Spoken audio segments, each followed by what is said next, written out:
తెలుపుతూ ఉన్నాను. ఈ లైవ్ లో ఉన్న వారికి కూడా వందనాలు తెలుపుతూ ఉన్నాను. ఈరోజు వాక్యం యొక్క అంశం వచ్చేసి యేసయ్యా నన్ను దాటిపోకుము, యేసయ్యా నన్ను దాటిపోకుము. చాలాసార్లు చాలా రకాలుగా మనం అంటా ఉంటాం. మన తోటి ఉన్న వారితోనూ మన బంధువులతోనూ అనేక సార్లు మాట్లాడుతూ ఉంటాం. ఏమనంటే, ఎందుకు నన్ను వదిలిపెట్టిపోతున్నారు, ఎందుకు మా ఇంటిని దాటిపోతున్నారు, ఎందుకు మా ఇంట్లో ఈరోజు ఉంటామని చెప్పి వెళ్ళిపోతున్నారు అనేసి పరిపరి విధాలుగా అనేక సార్లు బంధువులతో మాట్లాడుతూ ఉంటాం. కొన్నిసార్లు భార్య భర్తల మధ్య కూడా వస్తా ఉంటాయి.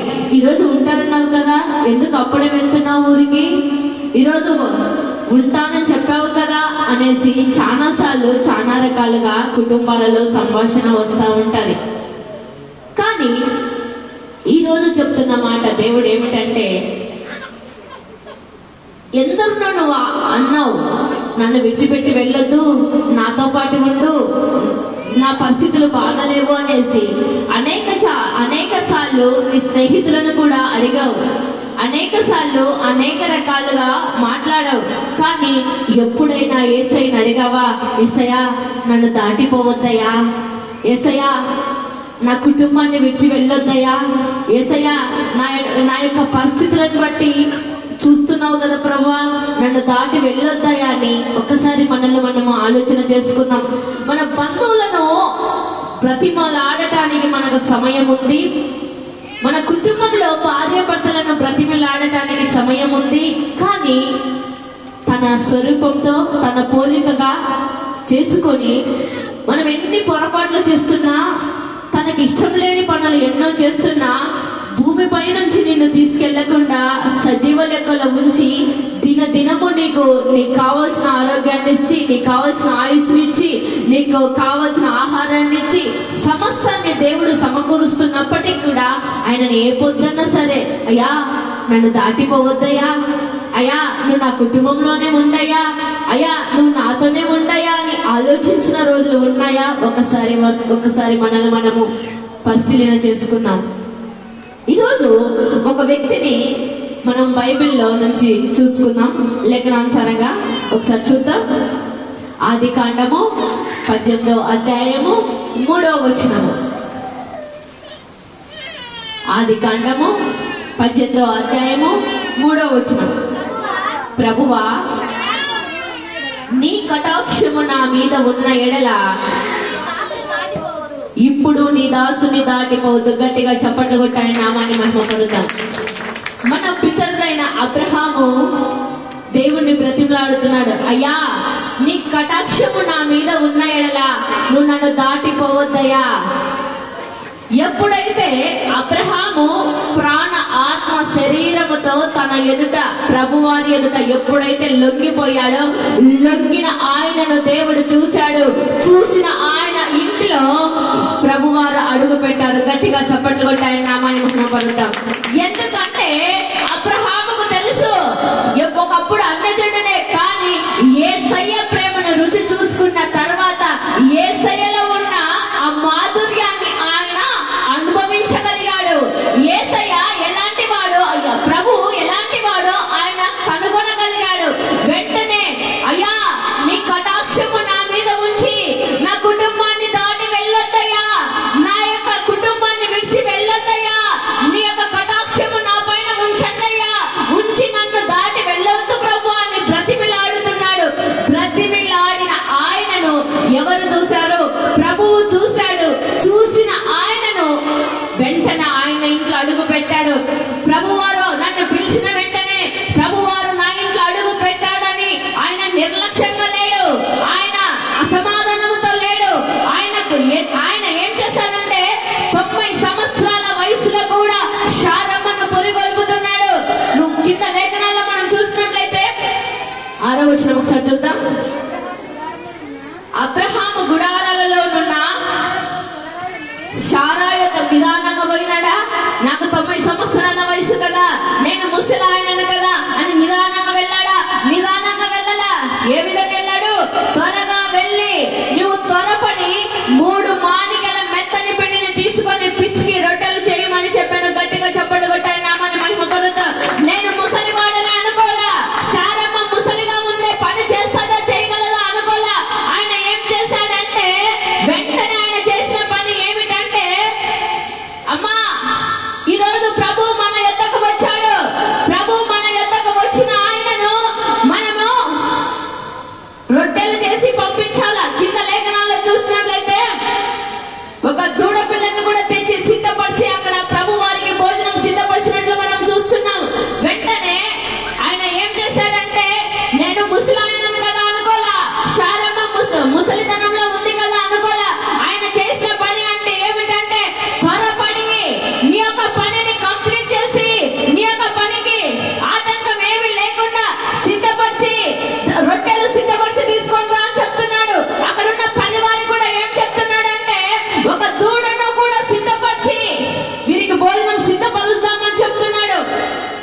యేసయ్య వచ్చాడు కదా, నిర్లక్ష్యం చేయలే. ప్రభువారిని నిర్లక్ష్యం చేయకుండా, అమ్మా నువ్వు వెళ్ళి త్వరగా ఏం చేయాలా, రొట్టెలు చేసుకుంటా తన పని వారికి చెప్తున్నాడు. నువ్వు వెళ్ళి ఒక లేఖదుడను కూడా సిద్ధపరచు వీరికి ఆహారం కొరకు అని. మనం ఏం చేస్తున్నామంటే బాప్తిసం తీసుకున్నాము, పళ్ళలో చేయి వేస్తున్నాము, నేను ఒక్కడిని రక్షింపబడితే చాలు కదా, నా కుటుంబంతో ఏం పని అని నువ్వు అనుకుంటున్నావు. కానీ అది క్రమము కాదు.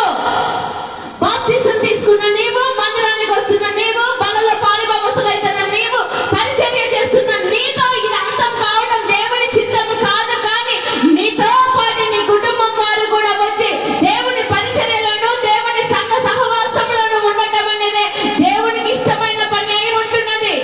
నువ్వు ఒక్కరికి దేవునికి మందిరానికి రావడంలో హ్యాపీ లేదు. కానీ నీతో పాటు నీ కుటుంబం కదిలినప్పుడు, నీ కుటుంబంతో పాటు నీ పిల్లలు కదిలినప్పుడు ఇక్కడే భూమిపైనే పరలోక ఆనందాన్ని నువ్వు చూడగలవు. నీ అంత ధన్యుడు మరొకరు ఉన్నారు. రక్షింపబడిన నీవు ఒక్కనివే నేను ఉంటాను అనడం కాదు. కానీ ఆ రక్షణ అనేది ఏ విధంగా ఉండాలి అంటే నీ తోబుట్టువులకు, నీ బంధువులకు నీ గురించి, దేవుని గురించి తెలియని వారికి నువ్వు ప్రకటించే బిడ్డగా నువ్వు ఉండాలి.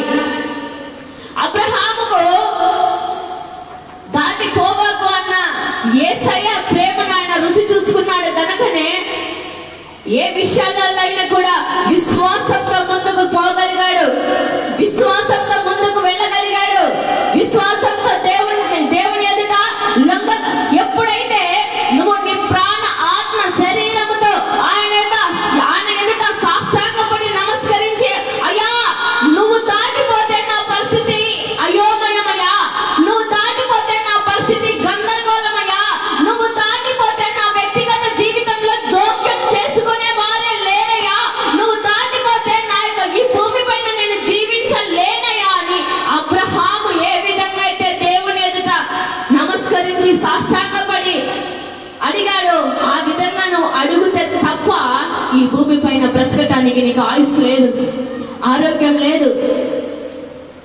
అబ్రహాము ప్రాణాత్మ శరీరంతో ఆయనను స్తుతించాడు గనుకనే, లొంగాడు గనుకనే దేవుని కార్యాన్ని చూడగలిగాడు. ఈరోజు అబ్రహామును విశ్వాసులకు తండ్రిగా మనము చూస్తాం. ఆయన విశ్వాసులకు తండ్రిగా పిలువబడుతున్న ఆయన ఎప్పుడైతే యేసయ్యకు చోటు ఇచ్చాడో, యేసయ్యను తన సొంత గృహంలోకి ఆహ్వానించాడో, ఎప్పుడైతే యేసయ్య ప్రేమను కనుగొన్న ఆయన యేసయ్య ఆయనను ఒట్టి చేతులతో పెట్టలే.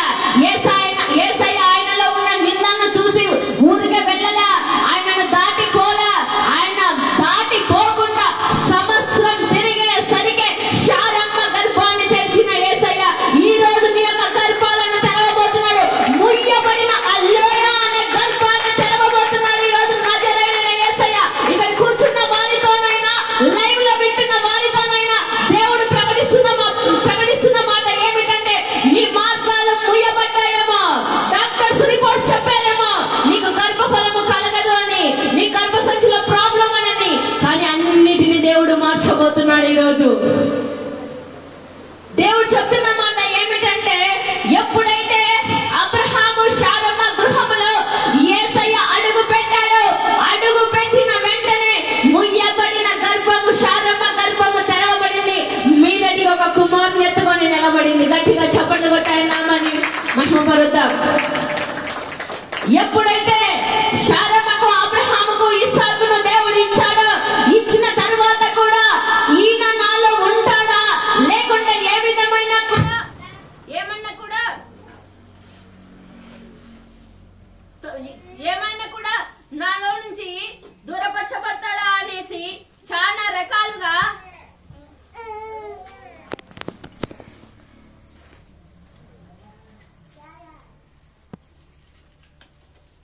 అబ్రహామును దేవుడు పరిశోధించాడు, పరీక్షించిన సమయంలో కూడా అబ్రహాము ఎప్పటికి కూడా ఒక విశ్వాసంతో ముందుకెళ్ళాడు, ఒక నిరీక్షణతో ముందుకెళ్ళాడు, ఒక ఆదరణతో ముందుకెళ్ళాడు, ఒక నిరీక్షణ కలిగి ముందుకెళ్ళాడు. ఏ విధంగా ముందుకెళ్ళాడంటే, నేను నమ్మిన దేవుడు నన్ను సిగ్గుపరచనిచ్చేవాడు కాదు, నేను నమ్మిన దేవుడు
అప్పగించుటకును నీ శత్రువులను నీకు అప్పగించుటకును నీ పాలెములో సంచరించుచుండును నీ పాలెంలో సంచరించుచుండును గనుక ఆయన నీలో అసహ్యమైన దేనినైనను చూచి నిన్ను విడవకుండునట్లు నీ పాలెము పరిశుద్ధముగా ఉండవలెను. గట్టిగా చప్పట్లు కొట్టి ఆయన నామాన్ని మహిమపరుద్దాం. ఎందుకంటే దేవుడు ఎలాంటి కుటుంబాలలో అడుగు పెడతాడంటే నీ ఇల్లు అనే పాలెము పరిశుద్ధంగా ఉండవలెను.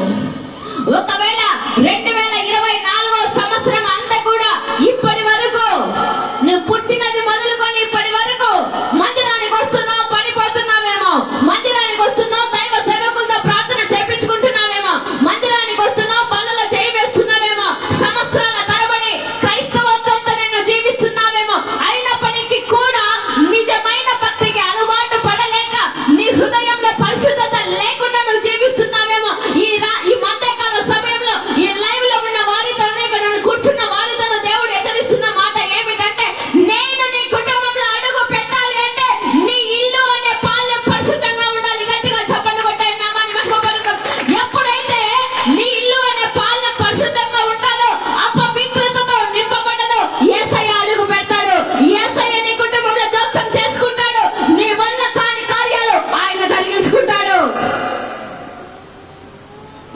ఇన్ని రోజులు వెళ్ళకూడని చోటికి నువ్వు వెళ్ళావేమో, తిరగకూడని చోట నీ పాదాలు మోపావేమో, వెళ్ళకూడని చోటికి వెళ్ళి అనేక గొడవలు తెచ్చుకున్నావేమో, వెళ్ళకూడని చోటికి వెళ్ళి నీ కళ్ళతో చూడకూడని దృశ్యాలు చూసావేమో, అనేక సార్లు దేవునికి ఇష్టం లేని పనులు నువ్వు చేసావేమో. దేవుడు చెప్తున్నప్పుడు దాన్ని సరి చేసుకొని లొంగి దేవుని ఎదుట నువ్వు సాగిల పడినట్టయితే ఈ మధ్యకాల సమయంలో నిన్ను కూడా దాటిపోను అబ్రహామును దాటిపోకుండా తమ ఇంట్లో అడుగు పెట్టినట్లు నిన్ను దాటిపోకుండా నీ ఇంట్లో అడుగు పెట్టి నీ కుటుంబంలో ఈ రోజు నేను కార్యాన్ని చేస్తా అంటున్నాడు.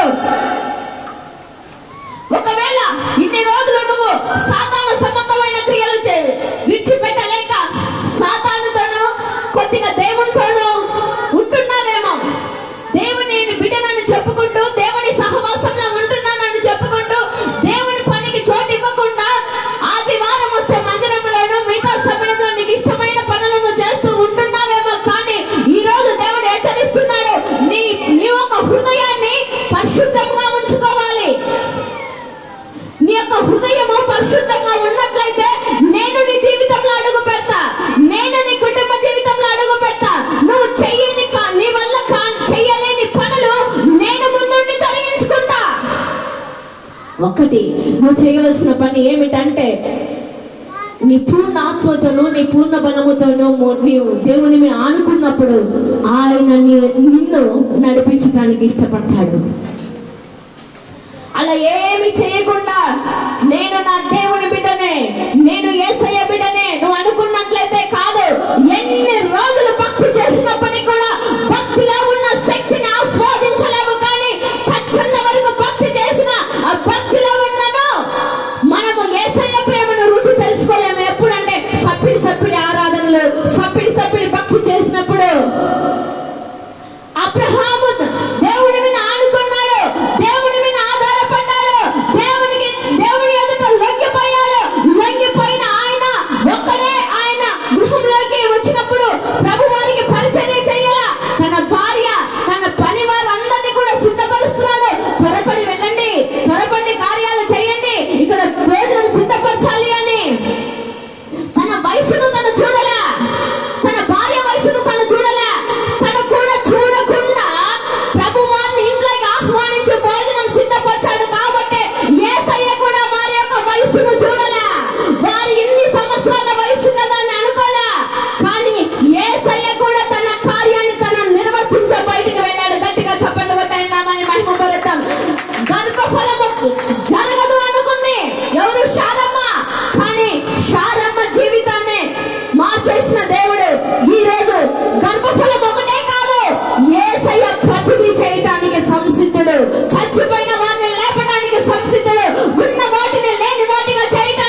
నజరేయుడైన యేసయ్య.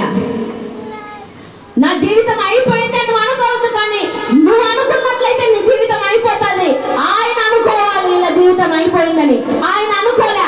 ఆయనకు మనల్ని అప్పగించుకున్నప్పుడు నువ్వు అయిపోయింది అనుకున్నావు, కానీ ఆయన ఇంకా అయిపోలేదు, ఈ పని నేను ప్రారంభిస్తా అంటాడు. ఎప్పుడైతే అబ్రహాము యేసయ్య మీద ఆనుకున్నాడో, ఆనుకున్న ఆయన ఏం చేశాడంటే విశ్వాసంతో కొనసాగిపోతున్నాడు. నువ్వు కూడా కొన్నిసార్లు మాత్రమే యేసయ్య మీద బాగా ఆనుకుంటావు, కొన్నిసార్లు మాత్రమే యేసయ్యను అబ్బా నా దేవుడు అంటే గొప్పవాడు, దేవుడు నా జీవితంలో ప్రతిదీ చేస్తాడు, దేవుడు నా జీవితంలో ప్రతి కార్యాన్ని నెరవేరుస్తాడు అని అనుకుంటావు. ఏదన్నా ఒక చిన్న సమస్య వచ్చిందనుకో, తుస్సుమని ఏమైపోతావు, ఆగిపోతావు. ప్రార్థన ఉండదు, ప్రార్థన జీవితం ఉండదు, కుటుంబంలో ప్రార్థన ఉండదు, భార్య భర్తల మధ్య ప్రార్థన ఉండదు, పిల్లలలో ప్రార్థన ఉండదు. ఎప్పుడు ఏదైనా సమస్య వచ్చినప్పుడు, ఇక్కడ కూడా అబ్రహాముకు ఒక పరీక్ష వచ్చింది. అబ్రహాముతో దేవుడు మాట్లాడుతున్నాడు. ఆదికాండం 22వ అధ్యాయంలో ఒకసారి చూసినట్లయితే, చదవద్దండక ఈ 22వ అధ్యాయంలో మనం చూసినట్లయితే అబ్రహాముతో మాట్లాడుతున్నాడు. అబ్రహామా, నీవు అవమానంలో ఉన్నప్పుడు శారమ్మను నిన్ను నేను ప్రేమించి నీకు ఒక కుమారుని ఇచ్చా, ఇస్సాకును ఇచ్చాను కదా, ఇస్సాకును తీసుకెళ్లి మోరియా దేశంలో పర్వతం మీద నాకు బలి అర్పించు అన్నాడు.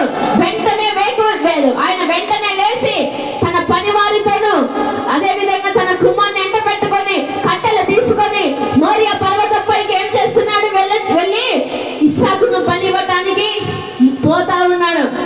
పోతున్న సమయంలో ఇస్సాకు ఒక డౌట్ వచ్చింది.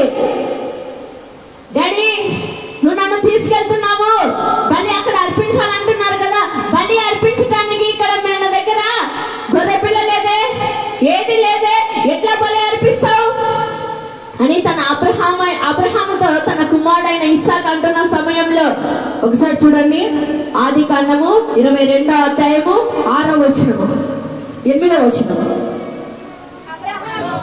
అబ్రహాము, నా కుమారుడా, దేవుడే దహన బలికి గొర్రె పిల్లను చూచుకున్నానని చెప్పాను. గట్టిగా చప్పట్లు కొట్టాయి నామాన్ని మహిమపరుతాం. ఎందుకంటే అబ్రహాము మనుషుల మీద ఆధారపడలే, అక్కడ ఉన్న పనివారి మీద ఆధారపడలే.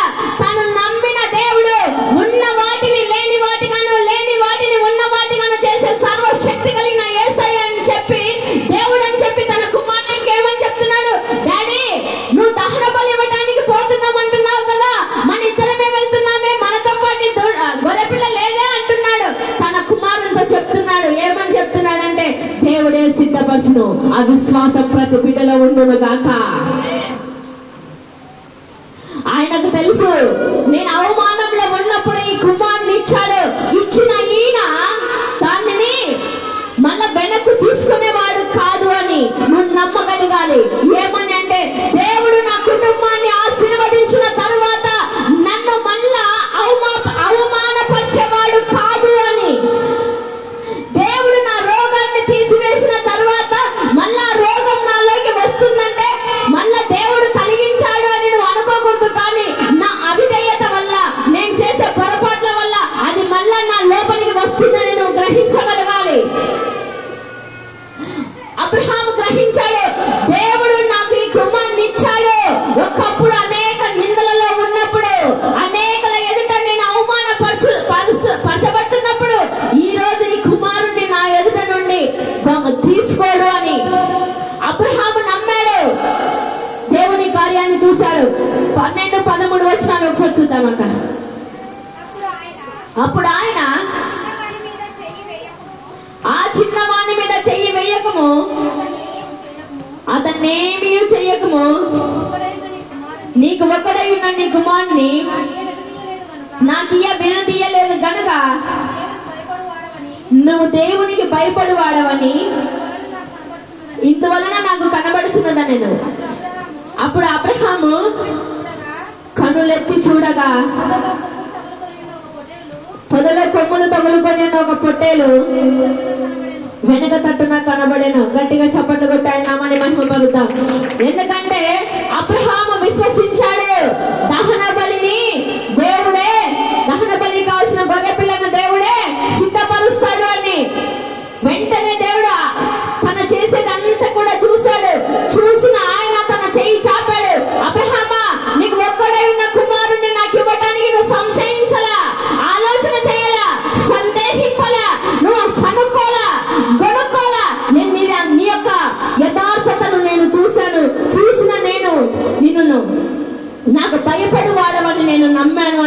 నమ్మాడు. నమ్మిన ఆయన ఏం చేశాడో తెలుసా? ఆయన కుమారుణ్ణి దహన బలి ఇవ్వద్దని చెప్పాడు.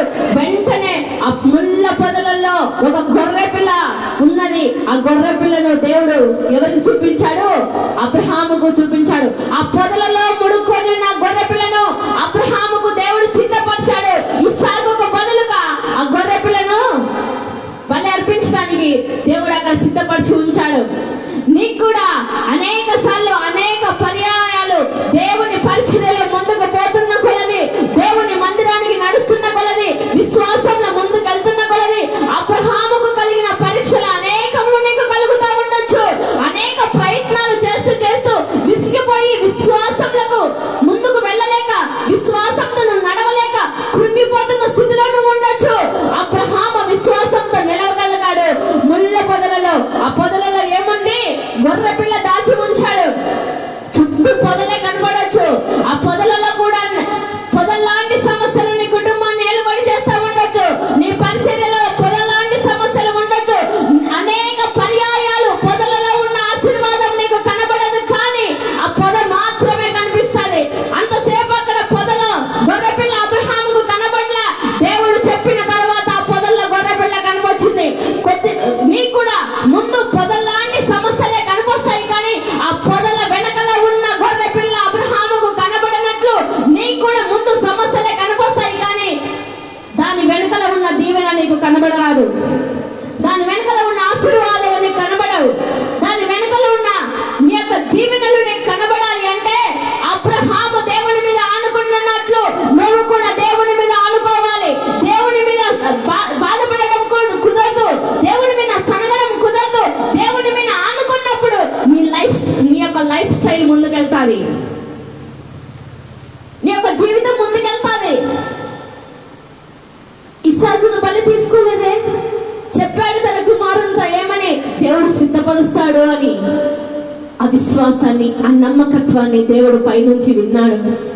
నీ పిల్లలకు నువ్వు ఏది బోధిస్తుంటావో దేవుడు ప్రతిదీ వింటా ఉంటాడు. నువ్వు కూర్చొని, మమ్మీ ఎప్పుడు పప్పేనా, మమ్మీ ఎప్పుడు చట్నేనా, మాకు టిఫిన్లు చెయ్యవా, మాకు మటన్లు చెయ్యవా అని నీ కుమారులు నీ పిల్లలు నిన్ను అడుగుతున్నప్పుడు, నాన్న ఈ రోజు ఇది ఉంది సర్దుకోనండి, దేవుడు ఏ సమయంలో ఏది ఇచ్చాడో అది తిన్నాము, దేవుడు మనకు కూడా అన్ని ఇస్తాడని నువ్వు పిల్లలకు బోధించిన తల్లిదండ్రులమైన మనం బోధించినట్లయితే పిల్లవాడు అదే భక్తికి అలవాటు పడతాడు. దేవుడు అవన్నిటిని కూడా వింటాడు. వినిన ఆయన ఒకరోజు నీ కుటుంబంలో కార్యాన్ని చేస్తాడు. అంతేకాని ఏం చేయాలరా, మీ నాయన తీసుకురాకుండా ఉండేదే వండుతా తినండి పోండి కాదు. మనం ఎప్పుడైతే మన నోట విశ్వాసపు మాటలు మాట్లాడగలుగుతామో పిల్లల జీవితంలో అది జరుగుతుంది. బాధపడకండి. ఈ ఆహారం భూమి పైన ఎంతో మందికి ఇది లేదు.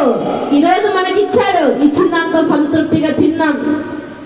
దేవుడు మళ్ళా రేపు ఏది ఇచ్చారు తిన్నామని విశ్వాసపు మాటలు మన నోట వచ్చినప్పుడు ఆ విశ్వాసాన్ని దేవుడు చూసి పైనుంచి ఆమేనంటాడు. అబ్రహామును దేవుడు చూశాడు. అయ్యా నీకు ఒక్కగానొక్క కుమార్ని కూడా నన్ను బలి ఇయ్యమన్నప్పుడు కూడా నువ్వు వెనకాడలేదు కదయ్యా, నీ విశ్వాసాన్ని నేను చూశా. తన కుమారుడు అడుగుతున్నప్పుడు కూడా బలిని సిద్ధపరుస్తాడు, గొర్రెపిల్లను అన్నాడు.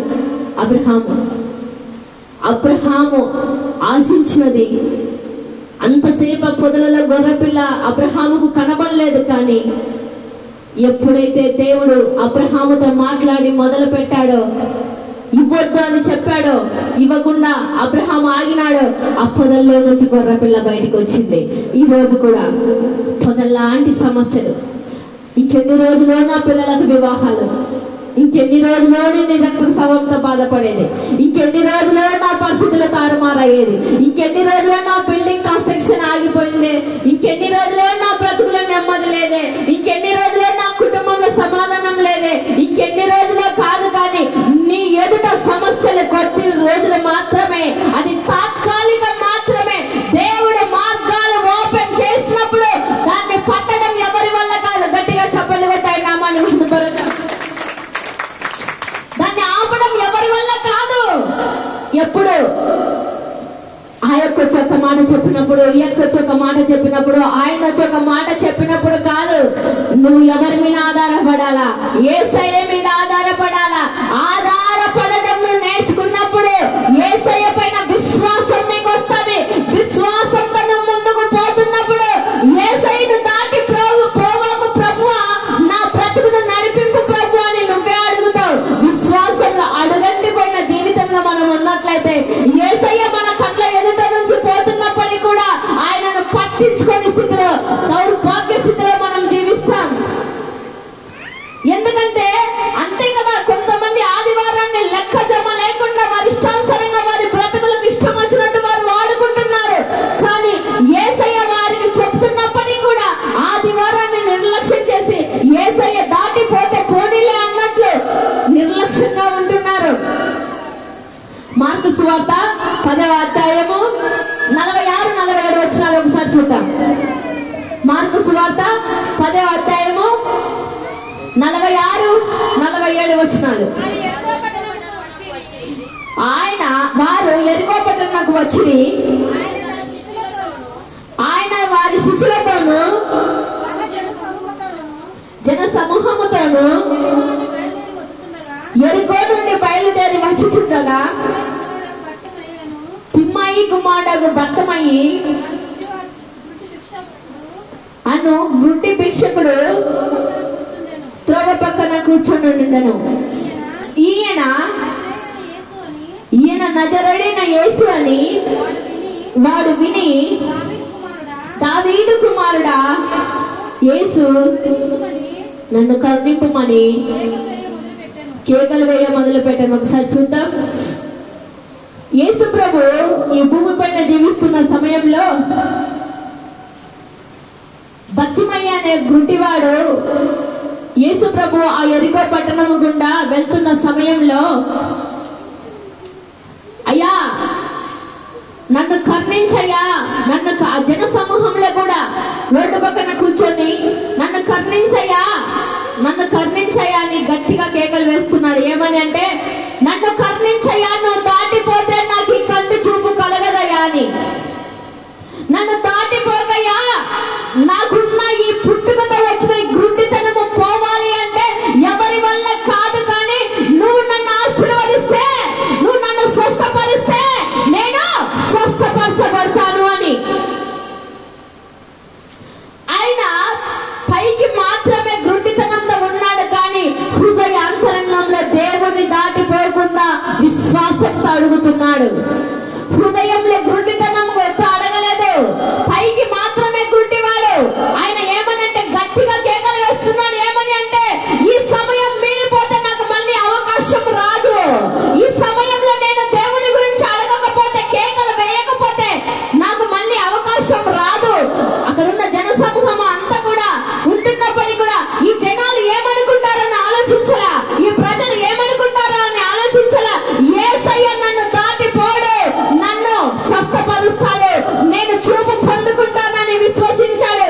నువ్వు బహుశా ప్రార్థనకు రావడానికి ఈ జనాలు ఏమనుకుంటారో, వారు ఏమనుకుంటారో, నా చుట్టుపక్కల వాళ్ళు ఏమనుకుంటారో అని నువ్వు ఆలోచన చేస్తూ దేవుడిచ్చిన సమయాన్ని ఇంకా దేవునికి ఇవ్వకుండా ఆ సమయాన్ని నీ ఇష్టం వచ్చినట్లు నువ్వు ఉపయోగించుకుంటున్నావేమో.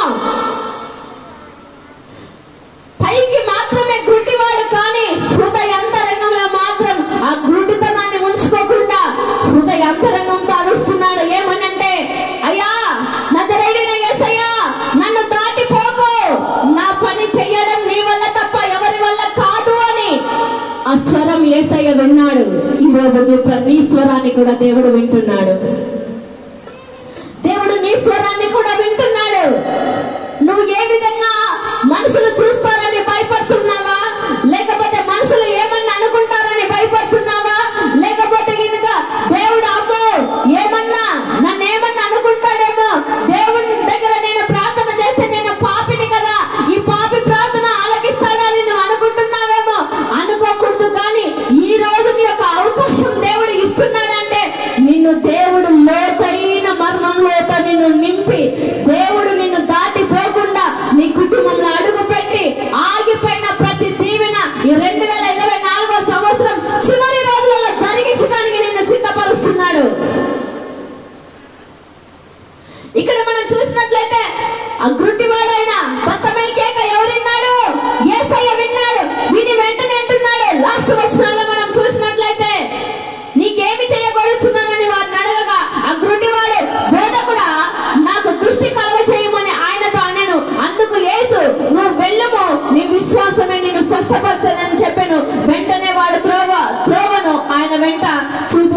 చేయలేను. గట్టిగా చప్పట్లు కొట్టాయన్నామని మహిమపరుద్దాం. పుట్టుకతో గుడ్డివాడండి, యేసయ్యను దాటిపోవాకు ప్రభు అని బ్రతిమలాడాడు, విశ్వాసంతో అడిగాడు. ఆయన చూశాడు, చూసిన ఆయన పనిని నిర్వర్తించాడు.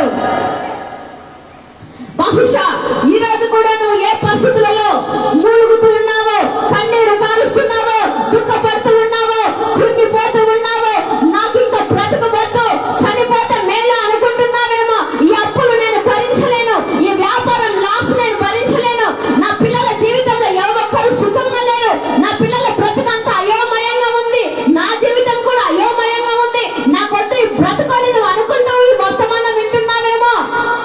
లైవ్ లో కావచ్చు, ఈ శబ్ద తరంగం ద్వారా కావచ్చు, మందిరంలో కూర్చొని కావచ్చు, నజరేయుడైన యేసయ్యను నీ హృదయంలోకి ఆహ్వానించిన వెంటనే సమస్తం తిరగక మునుపే నీ జీవితాన్ని దేవుడు మళ్ళా ప్రారంభించబోతున్నాడు. నీ జీవితంలో కార్యాలు నెరవేర్చబోతున్నాడు. నీ జీవితంలో ఆయన అడుగు పెట్టాలి అంటే మొదటగా నీ హృదయాన్ని పరిశుద్ధంగా ఉంచుకోవాలని దేవుడు హెచ్చరిస్తున్నాడు. ఒకవేళ బహుశా ఇన్ని రోజులు తెలియక పొరపాట్లు చేశావేమో, తెలియక నీ ఇష్టం వచ్చినట్లు దేవుని సమయాన్ని అంతా వ్యర్థపరుచుకున్నావేమో, తెలియక ఇన్ని రోజులు జనాలు ఏమనుకుంటారో నేను దేవుణ్ణి ప్రార్థన చేస్తే అనుకున్నావేమో, నేను మందిరానికి వెళ్తే ఎవరన్నా ఏమన్నా అనుకుంటారని భయపడ్డావేమో. ఇక్కడ గుడ్డివాడు భయపడలేదు. దేవుని దగ్గర నేను ఒప్పుకున్నట్లయితే, దేవుణ్ణి నేను గట్టిగా కేకలు వేసినట్లయితే దేవుడు నా స్వరాన్ని వింటాడు, నన్ను దాటిపోడు అనుకున్నాడు. దాటిపోకుండా ఆయన తన కార్యాన్ని నిర్వర్తించే వెళ్ళాడు. ఈ రోజు నువ్వు గట్టిగా కేకలు వేయాలా. కొట్లాడటానికి కాదు, ఇరుగు పొరుగు వారి పైన మాట్లాడటానికి కాదు, నీ భర్త పైన మాట్లాడటానికి కాదు, నీ భార్య పైన మాట్లాడటానికి కాదు, నీ పిల్లల పైన మాట్లాడటానికి కాదు, నీ స్వరము మూలుగులతో యేసయ్య దగ్గర ఒప్పుకోవటానికి. ప్రతి పాపాన్ని దేవుడు నీకు చూపిస్తున్నప్పుడు దాన్ని నీవు దేవుడి దగ్గర ఒప్పుకొనినట్లయితే దేవుడు ఆ పాపము, శాపము నీ కుటుంబం పై నుంచి, నీ పిల్లల పై నుంచి, తరతరాలుగా ఏలుబడి చేస్తున్న నీ వంశం పై నుంచి విడిపించడానికి ఆయన సంసిద్ధుడు. ఏ మనుషుల వల్ల కాదు మనకు సమాధానం ఇవ్వడం, ఏ బంధువుల వల్ల కాదు మనకు సమాధానం ఇవ్వడం, మనకున్న అవమానాలను కొట్టివేయడం ఎవరి వల్ల కాదు. అనేకులు నీ కుటుంబంలో అడుగు పెట్టి ఉండొచ్చు, అనేక బంధువులు నీ కుటుంబంలో అడుగు పెట్టి ఉండొచ్చు, ఎవరి వల్ల సమాధానం దొరకదు. ఒకవేళ బంధువులు వస్తే ఇంట్లో గొడవలు జరగవచ్చేమో కానీ కొన్ని కుటుంబాలలో, కానీ ఈ నాటికాల బంధువులు అయితే కనుక ఒకరు బాగుంటే చూస్తూ ఊరుకునేవారు కాదు, ఒకరు సంసార జీవితం వృద్ధి అవుతుంటే చూస్తూ ఉండేవారు కాదు, ఒకరి కుటుంబ వ్యవస్థ అభివృద్ధిలోకి వెళ్తుంటే చూస్తూ ఉండేవారు కాదు. పైకి చెప్పలేకపోయినప్పటికీ కూడా లోపల సనుక్కునే బంధుత్వంతో ఈ రోజు మనం బ్రతుకుతున్నా. మనతో దేవుడు చెప్తున్నాడు, ఎవరు ఉన్నా ఏమీ లేకున్నా, ఎందరు నీ చుట్టూ ఉన్నా ఎందరు నీ చుట్టూ లేకపోయినా నేను నీ వెంటనే ఉంటాను. నీ వ్యాపారం చుట్టూ, నీ పిల్లల చుట్టూ, నీ పరిచర్య చుట్టూ, నీ కలిగిన సమస్తం చుట్టూ నా కంచె కాపుదల వేసి నేను నడిపించేవాడని అని నజరేయుడైన యేసయ్య చెప్తున్నాడు మనతోటి.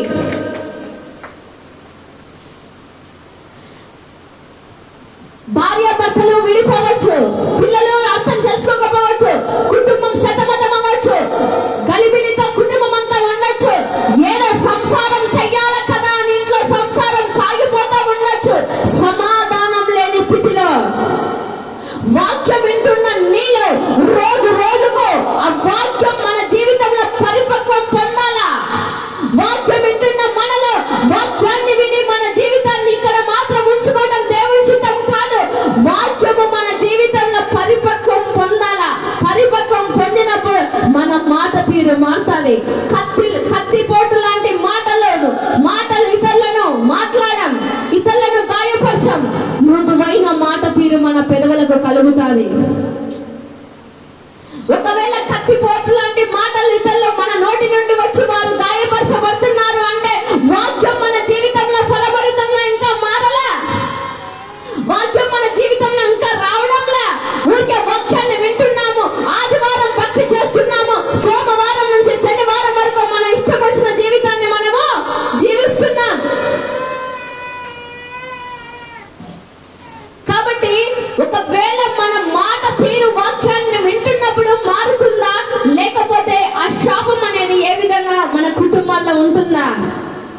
యోనా దేవుడు చెప్పిన మాట వినకుండా తన ఇష్టానుసారంగా తను చేశాడు. దేవుడి దగ్గర నుంచి వస్తున్న శాపాన్ని తను పొందుకున్నాడు. అక్కడ ఉన్న ఓడలో ఉన్న వారందరూ కూడా నిర్దోషులే. కానీ యోనా వల్ల వారు కూడా సమస్య వచ్చింది. ఒకవేళ భార్యగా నువ్వు నిర్దోషిగా ఉండొచ్చు, భర్తగా నిర్దోషిగా ఉండొచ్చు, కానీ పిల్లల వల్ల నువ్వు ఆ శాపాన్ని అనుభవిస్తున్నావా? లేకపోతే ఇంకా తల్లిదండ్రుల వల్ల పిల్లలు శాపాన్ని అనుభవిస్తున్నారా?